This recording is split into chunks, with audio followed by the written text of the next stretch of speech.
Global स्तर पर भू राजनीतिक तनाव बढ़ने के बाद भारत की डिफेंस कंपनियों के शेयरों में आज 5 जनवरी को शानदार तेजी देखने को मिली। वेनेजुएला पर अमेरिका की सैन्य कार्रवाई और राष्ट्रपति निकोलस मादुरो को हिरासत में लेने की खबरों के बाद निवेशकों का रुझान डिफेंस शेयरों की ओर बढ़ गया। सुबह 10 बजे के करीब निफ्टी इंडिया डिफेंस इंडेक्स करीब 2% चढ़कर 7,931.35 के स्तर पर कारोबार कर रहा था। ये इसका पिछले एक महीने से भी अधिक समय का सबसे उच्चतम स्तर है। इस तेजी के साथ डिफेंस सेक्टर एक बार फिर निवेशकों के रडार पर आ गया। मीडिया रिपोर्ट्स के अनुसार अमेरिका ने ऑपरेशन अब्सोल्यूट रिजॉल्व के तहत वेनेजुएला में कई ठिकानों पर हवाई हमले किए और देश के राष्ट्रपति निकोलस मादुरो और उनकी पत्नी को हिरासत में लिया। ये कार्रवाई दोनों देशों के बीच महीनों से जारी तनाव के बाद किया गया। अमेरिकी राष्ट्रपति डोनाल्ड ट्रंप ने कहा, हम वेनेजुएला को चलाने जा रहे हैं। उन्होंने कहा कि हम नहीं चाहते कि ये मादुरो के किसी दूसरे सहयोगी लीडर के अंडर चलता रहे। ट्रंप ने कहा कि अमेरिका तब तक वेनेजुएला को चलाएगा जब तक वहां सत्ता का सुरक्षित, सही और समझदारी भरा बदलाव नहीं किया जाता।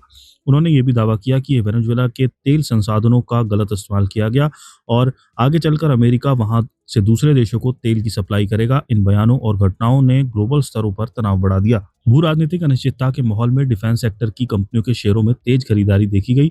एमटीआर टेक्नोलॉजीज के शेयर 5% से ज्यादा चढ़कर करीब 2,457 रुपए तक पहुंच गए। पारस डिफेंस एंड स्पेस टेक्नोलॉजी के शेयरों में भी 3% की अधिक तेजी देखी गई।